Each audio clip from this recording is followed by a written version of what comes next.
میں کہتا ہوں میرے ابو بکر کا مقام تو یہ ہے، ہاں میں کہتا ہوں میرا ابو بکر، میں نہیں کہتا ابو بکر، میں کہتا ہوں میرا ابو بکر۔ جب کسی سے محبت ہو جاتی ہے، جب کسی سے پیار ہو جاتا ہے، اس کو اپنا کہا جاتا ہے۔ جب کسی آدمی کو بچوں سے پیار ہوتا ہے، وہ کہتا ہے میرے بچے ہیں۔ جب ماں کی باری آتی ہے، کہتا ہے میری ماں ہے۔ جب باپ کے بارے میں پوچھا جاتا ہے، کہتا ہے میرا باپ ہے۔ جب بیوی کی باری آتی ہے، کہتا ہے میری بیوی ہے۔ جب زمین کی بات آتی ہے، کہتا ہے میری زمین ہے۔ جب جائیداد کی باری آتی ہے، کہتا ہے میری جائیداد ہے۔ جب مال کی باری آتی ہے، کہتا ہے میرا مال ہے۔ جب کوٹھی بنگلے کی باری آتی ہے، کہتا ہے یہ سارے کوٹھی بنگلہ میرا ہے۔ جو جس آدمی کو جس سے محبت ہوتی ہے، اس کو وہ اپنا کہتا ہے، اس کو وہ اپنا کہتا ہے۔ ہمیں ابو بکر سے محبت ہے، اس لیے ہم ابو بکر کو اپنا کہتے ہیں۔ میرے کملی والے نے فرعون کی پہاڑی پر چڑھ کر اعلان کیا، فرمایا قولوا لا الہ الا اللہ تفلحون، اے لوگوں کلمہ پڑھ کے مسلمان ہو جاؤ، کامیاب ہو جاؤ گے، جہنم سے نکل جاؤ گے، جنت میں جانے والے بن جاؤ گے۔ میرے کملی والے کو پتھر مارا گیا، خون بہنے لگا۔ میں قربان کملی والے کی شان پر، میں قربان کملی والے کی عظمت پر، میں قربان کملی والے کے صبر پر صبر کیا، جواب نہیں دیا۔ اور صبر کرنے والوں کے بارے میں قرآن کہتا ہے انما یوفی الصابرون اجرهم بغیر حساب، جو صبر کرتا ہے اللہ اس کو بغیر حساب کے دیتا ہے۔ اللہ نے میرے حبیب کو عظمت دی، بغیر حساب کے دی ہے، شان دی ہے، بغیر حساب کے دی ہے، مقام دیا ہے، بغیر حساب کے دیا ہے۔ میرے کملی والے شہر مکہ میں آئے، ایک آدمی کو کہا کلمہ پڑھ لو، مسلمان ہو جاؤ، جنت کے حقدار بن جاؤ گے۔ اس نے کہا میں اپنی امی سے پوچھ کے آتا ہوں۔ ایک کو کہا کلمہ پڑھ لو،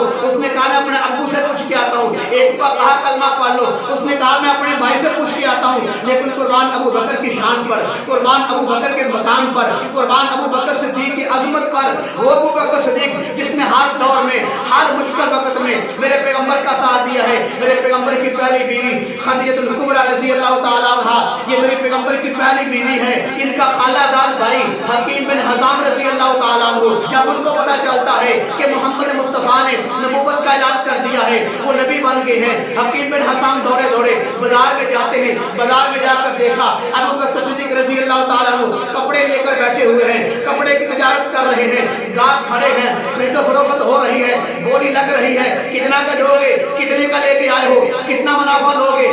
ابو بکر صدیق رضی اللہ تعالیٰ عنہ کپڑا بیچ رہے ہیں، بات ہو رہی ہے۔ حکیم بن حزام جا کر پاس بیٹھ جاتے ہیں اور کہتے ہیں ابو بکر کیا تمہیں پتا چلا ہے تو یہ تمہارا یار ہے نا محمد صلی اللہ علیہ وسلم، وہ تمہارا یار ہے، ساری دنیا جانتی ہے۔ میرے کملی والے ابو بکر کے یار تھے اور ابو بکر محمد مصطفیٰ کے یار تھے۔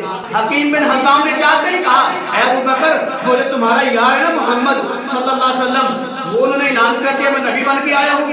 اب اتنی بات کی تو ابو بکر صدیق کپڑا کاٹ رہے تھے، کینچی ہاتھ میں پکڑی ہے، کپڑا کاٹ رہے ہیں، وہیں کینچی رکھی، وہاں کپڑا چھوڑ دیا۔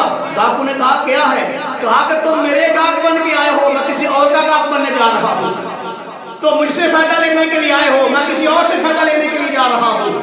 تو مجھ سے مال لینے کے لیے آئے ہو، میں کسی اور سے مال لینے کے لیے جا رہا ہوں۔ مطلب یہ تھا کہ تم دنیا کا مال لینا چاہتے ہو، میں تو آخرت کا مال لینا چاہتا ہوں۔ ابو بکر صدیق وہاں سے اٹھے، کینچی چھوڑ دی، کپڑا چھوڑ دیا، ابھی کاٹ رہے تھے، لوگ منہ کو دیکھتے رہے، یار کیا بات ہے، کیا عجیب بات ہے، کیا وجہ بنی؟ ابو بکر نے کپڑا کاٹ نہیں چھوڑ دیا، یہ کون سا پیغام ملا ہے؟ ابو بکر وہیں چلے گئے، نبی کے دروازے کو دستک دی تو آگے میرے کملی والے کا چہرہ مبارک سامنے نظر آیا۔ ابو بکر صدیق عرض کرتے ہیں کہ میں نے سنا ہے اے میرے دوست، میں نے سنا ہے آپ نے نبوت کا اعلان کر دیا ہے، اب نبی بن چکے ہیں۔ تو اللہ کے نبی نے فرمایا ہاں مجھے اللہ نے نبوت عطا فرمائی ہے، میرے اوپر وحی آئی ہے، مجھے اللہ نبی بنا دیا ہے۔ تو ابو بکر صدیق نے کہا یا رسول اللہ ہاتھ آگے بڑھائے، میں کلمہ پڑھنا چاہتا ہوں۔